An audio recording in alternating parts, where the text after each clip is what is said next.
Westminster लघु प्रश्नोत्तरी प्रश्न संख्या 2। परमेश्वर की महिमा कैसे करें और उसी में हमेशा आनंदित कैसे रहें, इस बात पर मार्गदर्शन करने के लिए परमेश्वर ने क्या नियम दिया है। इस प्रश्न को हम कुछ इस तरह भी रख सकते हैं। कैसे पता करें कि परमेश्वर की महिमा कैसे की जाती है? उत्तर, केवल परमेश्वर का वचन जो बाइबल के पुराने और नए नियम में निहित है, हमें परमेश्वर की महिमा करने और उसमें हमेशा आनंदित रहने के लिए मार्गदर्शन करता है। परमेश्वर की महिमा के लिए हमें हमारी स्वतंत्र इच्छा पर छोड़ा हुआ नहीं है। कलीसिया में कुछ लोग सोचते हैं कि मैं अधिक क्रिएटिव और अधिक नए तरीकों से अगर परमेश्वर की स्तुति करता हूँ, उसकी आराधना करता हूँ, तो मैं उस उद्देश्य को पूरा करता हूँ जिसके लिए परमेश्वर ने मुझे बनाया है।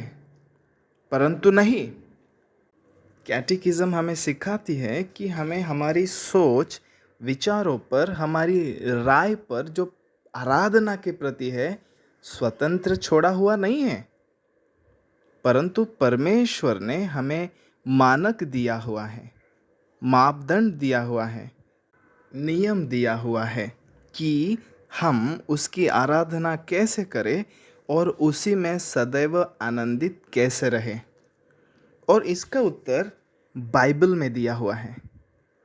बाइबल ही पूर्ण है और पर्याप्त है हमें यह बताने के लिए कि परमेश्वर की आराधना कैसे करें, परमेश्वर की महिमा कैसे करें, परमेश्वर की स्तुति कैसे करें। मध्य युग में रोम का चर्च सिखाता था कि हाँ, बाइबल महत्वपूर्ण है, लेकिन समान रूप से परंपराएं और चर्च फादर की शिक्षाएं और पोप की घोषणाएं भी महत्वपूर्ण हैं। परंतु 16वीं शताब्दी के रेफर्मेशन की कार्य के द्वारा कलीसिया बाइबल की ओर मुड़ गई।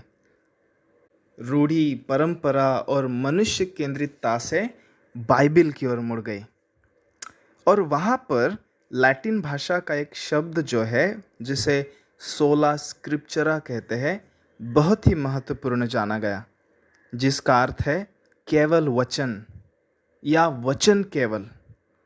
और इसके अलावा और एक शब्द है जिसे टोटा स्क्रिप्चरा कहते हैं, जिसका अर्थ है संपूर्ण वचन। अब यहाँ पर बाइबल की पूर्णता का अभ्यास मिलता है कि बाइबल पर्याप्त है और संपूर्ण रीति से परमेश्वर का वचन है। अब वचनों के केवलता के इस अभ्यास में जब हम आगे बढ़ते हैं तो हमें द ऑथोरिटी ऑफ स्क्रिप्चर के बारे में सीखने के लिए मिलता है। The authority of scripture, Bible का अधिकार। अब ये बाइबल का अधिकार कहाँ से आता है? उसके लेखक से। और बाइबल का लेखक कौन है? खुद प्रभु। बाइबल का अधिकार खुद प्रभु से आता है। The authority comes from its author. दूसरे तिमुथियुस अध्याय 3 वचन 16 सिखाती है कि बाइबल परमेश्वर की प्रेरणा से लिखी हुई है। ये 66 बुक जो आज हमारे हाथों में है, यह परमेश्वर की प्रेरणा है और यह प्लेनरी है। प्लेनरी इस शब्द का अर्थ है पूर्ण। बाइबल का सभी भाग समान रूप से परमेश्वर की प्रेरणा से लिखा हुआ है। और ये ऐसा नहीं है कि सिर्फ सुसमाचार की किताबें, मत्ती, मार्क, लूक, यूहन्ना, यही परमेश्वर की प्रेरणा है और राजाओं की पुस्तक, इतिहास की पुस्तक परमेश्वर की प्रेरणा नहीं। बिल्कुल ही गलत है। बाइबल परमेश्वर की प्रेरणा है। और फिर हम यह सीखते हैं कि परमेश्वर का यह वचन वर्बल है। इसका मतलब शाब्दिक है। शब्दों के द्वारा, भाषाओं में बाइबल लिखी गई और वो आज हमारे पास आई है। और वो परमेश्वर का आशीष है जिसके द्वारा परमेश्वर हमसे बातें करते हैं। बाइबल परमेश्वर की सांस है, उसका ब्रीथ है।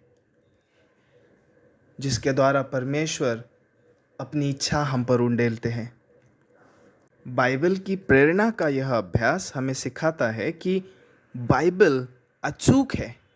इसका मतलब उसमें त्रुटियां नहीं हैं, उसमें गलतियां नहीं हैं। फिर हम सीखते हैं कि बाइबल इनफॉलिबल है, द इनफॉलिबिलिटी ऑफ स्क्रिप्चर। इसका मतलब है नॉट कैपेबल ऑफ एरर्स, उसमें त्रुटियों की असंभवता है। इसका मतलब बाइबल में कोई भी त्रुटि नहीं। और अब अगर जब बाइबल में कोई भी त्रुटि नहीं, तब ये विश्वसनीय है, भरोसेमंद है। हम प्रभु पर जो सच्चा है उस पर भरोसा रख सकते हैं। हम उसकी अभिवचनों पर जो उन्होंने हमें दिए हैं भरोसा रख सकते हैं, क्योंकि उसमें कोई भी गलती नहीं है। बाइबल अपरिवर्तनीय है। और हाँ, हम देखते हैं कि मनुष्य बाइबल का लेखन करते हैं, लेकिन परमेश्वर उनके माध्यम से पवित्र आत्मा के जरिए काम कर रहा है। दूसरे पत्रस अध्याय 1 वचन 20 और 21 पढ़ते हैं कुछ इस तरह, पर पहले यह जान लो कि पवित्र शास्त्र की कोई भी भविष्यवाणी किसी के अपने ही विचारधारा के आधार पर पूर्ण नहीं होती, क्योंकि कोई भी भविष्यवाणी मनुष्य की इच्छा से कभी नहीं हुई, पर भक्तजन पवित्र आत्मा के द्वारा उभारे जाकर परमेश्वर की ओर से बोलते थे।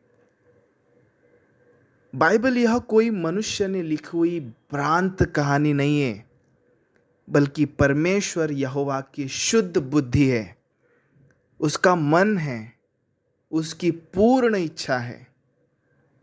और परमेश्वर खुद बाइबल के जरिए, उनके वचनों के जरिए हमसे बातें करते हैं।